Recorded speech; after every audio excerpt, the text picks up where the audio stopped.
we could see in this video is that this NFL draft class is loaded. Today we're going to be going over in this video the NFL draft prospects for the offensive line this class is stacked, dude. Like, if the Dolphins can't pick up somebody that can come in and start,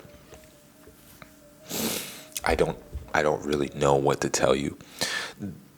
The players in this class, a lot of them are very much so NFL-ready players. They just all have such a solid feel to them, and there's so many players. Even for the Mike McDaniel scheme, there's a lot of players that fit perfectly, where they're these agile offensive linemen that can shoot out to the left or to the right. There's a lot of players in this draft that, when you're going to take a look at them with me, I'm just excited about this draft. Like, what people understand is that if we pick right in this draft, we can really turn this franchise around. It's just up to Chris Grier. And I know a lot of people in the comments are telling me, that Chris Grier can't do this and that. There's always a point in a man's life where he can either make a change to what he's been doing and go the opposite way because it's not working, or you can keep doing the same thing. And what I'm hoping is that Chris Grier, when you get backed into a wall, is sometimes where you have to make that change. Right now, Chris Grier is backed into a wall. And not only is this draft going to save his job, but also, if the season doesn't go well, the next team that he doesn't matter to me, but the next team that he's looking into getting hired by is going to look at this draft to see if he is hireable. So this is literally all or nothing for Chris Grier. And like I said, draft is stacked. All right, so we'll get right into it. Will Campbell is going to be there. If he's there, the Dolphins can take him. But I just highly doubt that Will Campbell's going to be there. Will Campbell is a stud. When you go to his profile, you'll see. Maybe you won't see. There we go. So when you go to his profile, you're going to see, the dude just overall, when you look at his stature, just even his stature, bro, 6'6", 325. I'm telling you right now, he's not going to be there. But if he is, Will Campbell's one of those guys. But there's not really one of those offensive linemen that you can really consider to be elite, like an elite talent. I think Will Campbell is probably the only one that stacks up into that, where he's going to be one of those guys that if you get him, it's just plug and play. You're going to put him in, and he's going to be able to do it. He's very smart. He's agile for that weight, and he's got like this bull rushing dog in him that he's going to run people over. I'm telling you right now, if Will Campbell's there, I don't know what happened in this draft, because most likely he's going to get picked up. That's just a for sure fact of it. He's just an all-around stud. Like, when you look at this guy, he's ready for the NFL. You can see the pass and all the grades and everything, but when you look at his tape, it's even better. Like, you just see a dude that nobody can really overcome. Now, he had a bad game against SC and Texas A&M, but for the most part, you just see a guy that really, with the right coaching, can be one of the best tackles. Or even, like, with his stature, he could have possibly moved into guard. You know what I'm saying? Like I said, don't think he's going to be there. But if he is, then, I think the Dolphins, this will be the pick if Will Campbell's there. So the next one is going to be Josh Simmons. And when you look at Josh Simmons, I think he got injured for around 6 games this season. So that's kind of what you're going for. The thing with Josh Simmons, though, again, 6'5", 310, is the potential is ridiculous over there. He had a really good season.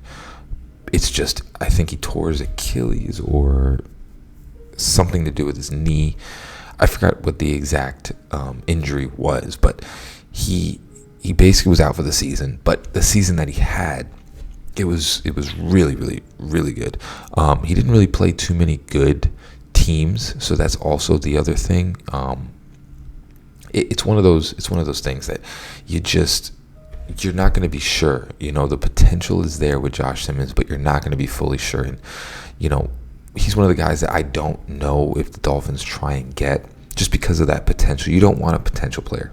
You want someone that can come in and really do something. But the stature, 3'10", 6'5", his mobile agileness and all that is great. But again, like, the key that I say to this is that he didn't really play any good teams when he was in this year. And he's coming off of a really significant injury. So that's just something that me personally, I don't think that the Dolphins go for.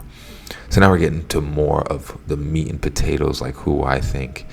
If you watch my last mock draft, you'll see that I had him getting picked up. We traded back and picked up Kelvin Banks.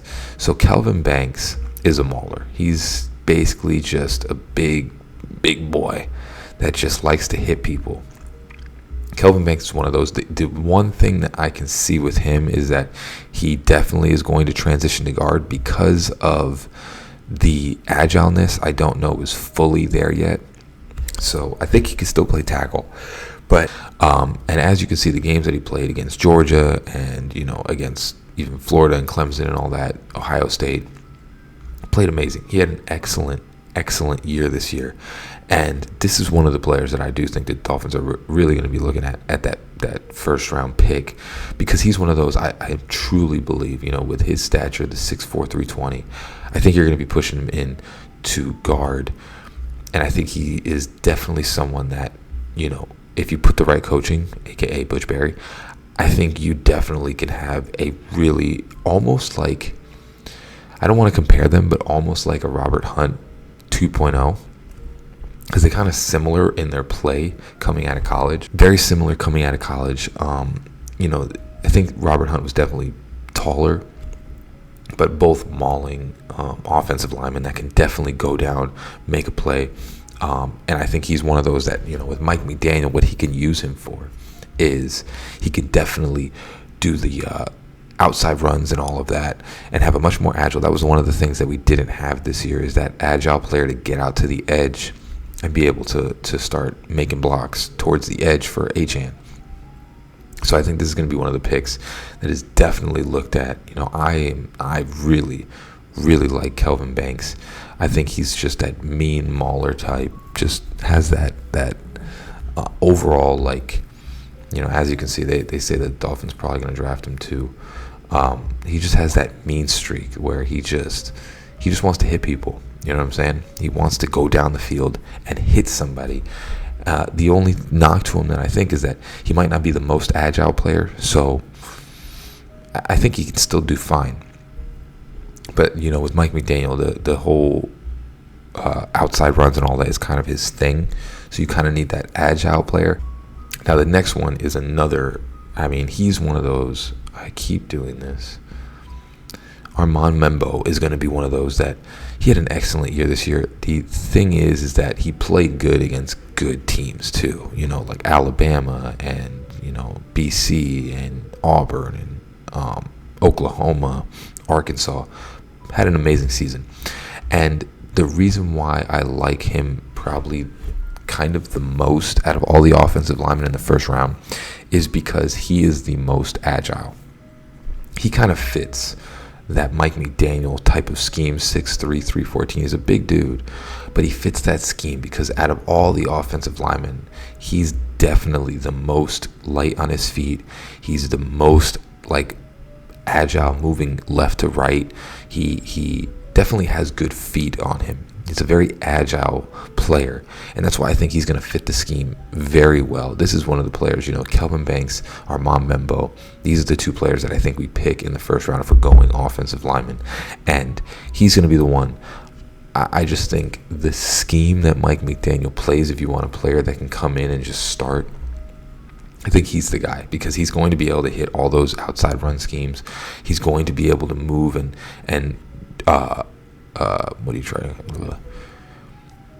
He's going to be able to shift to the right or to the left. He's just going to be a very agile player that can get out to the edge, start making blocks on that outside for Devon Achane. The most agile out of all the offensive linemen, I truly believe, in this class. I think he's one of the most, light on his feet. He could definitely get to the outside. Very athletic for an offensive lineman. I think he's going to test very well at the combine. I think he's going to have a good...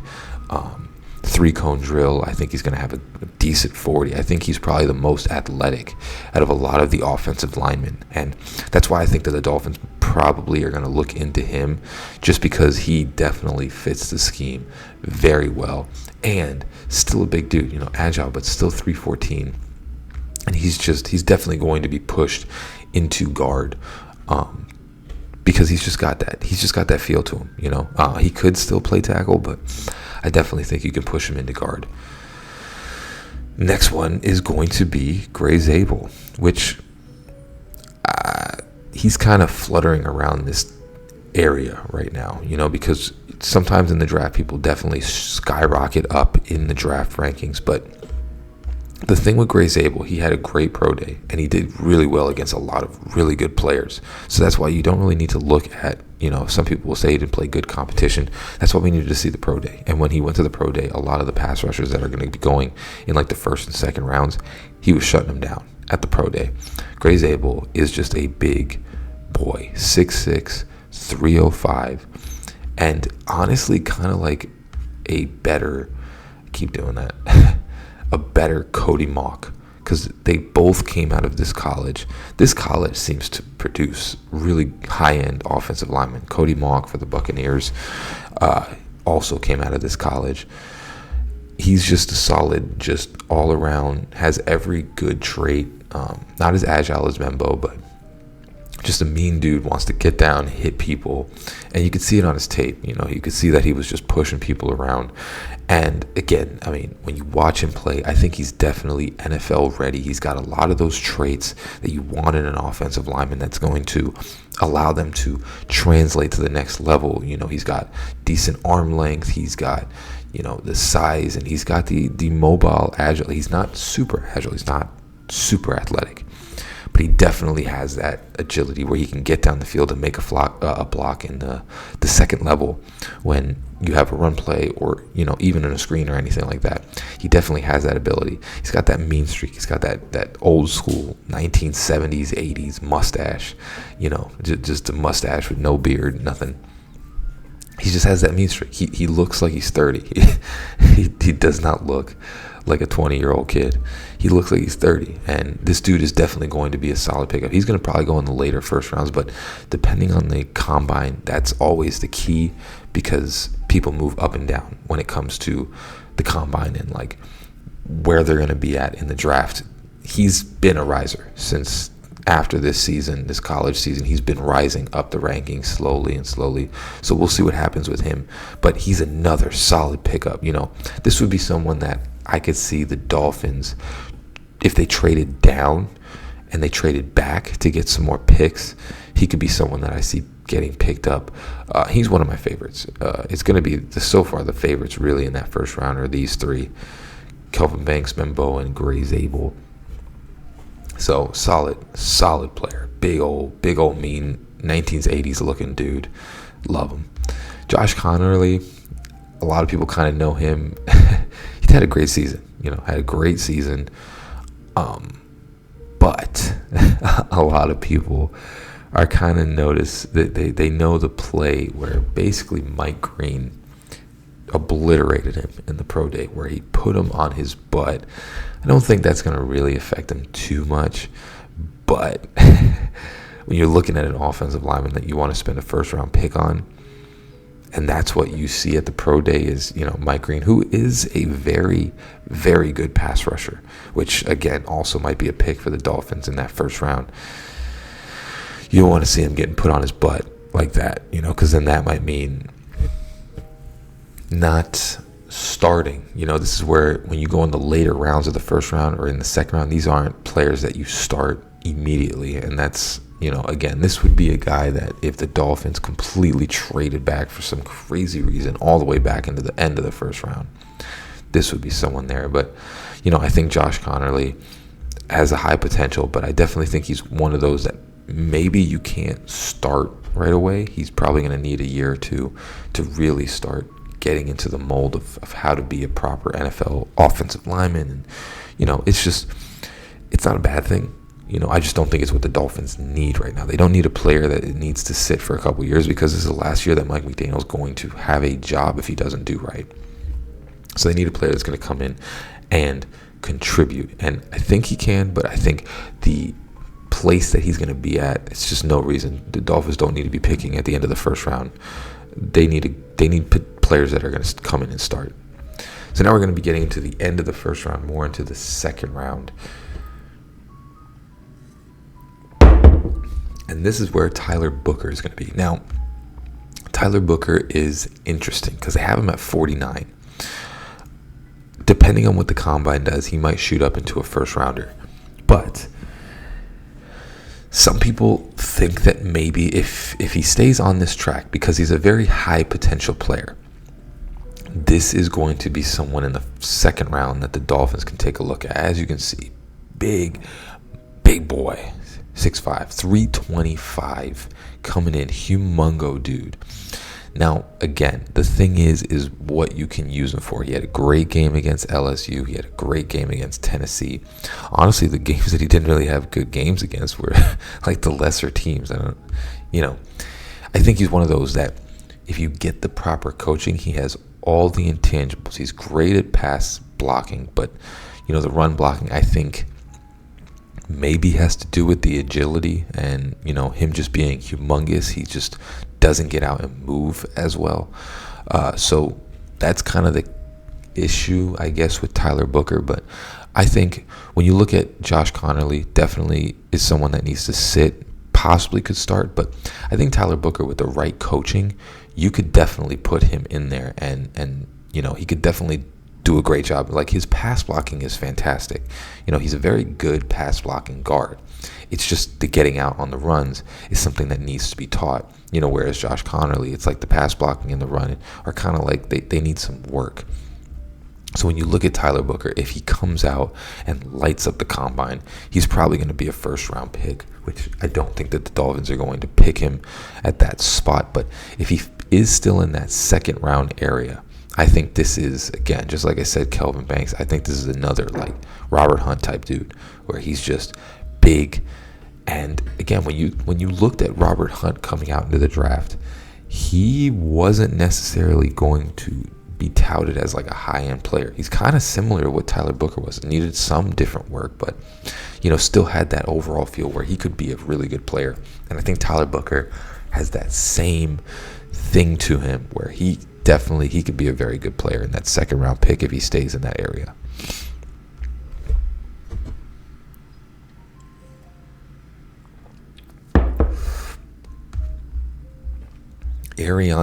Ersery.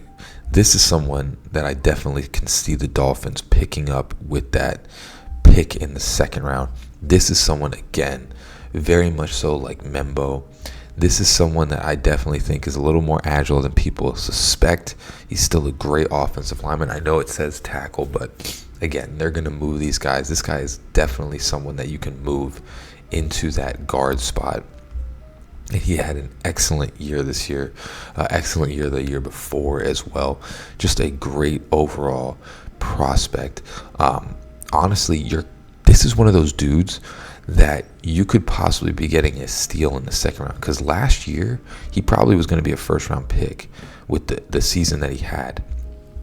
It's just this year he played great. He just didn't play at that elite level that he had last year. But again, that has a lot to do with like coaching and offense and all those different things. So he still had an excellent year. This is going to be one of those guys that the Dolphins can pick up and get a very agile guard or tackle that you can move to guard. And he definitely can be, if he's there, this is a very high potential pick. You could possibly be getting one of the better offensive linemen in the league in like 3 or 4 years with this pick because of the potential that he has. He could fit perfect in the Mike McDaniel offense. And, sometimes second rounders, they need some work. I think this is a dude that, yes, he needs work, but can come in and start immediately.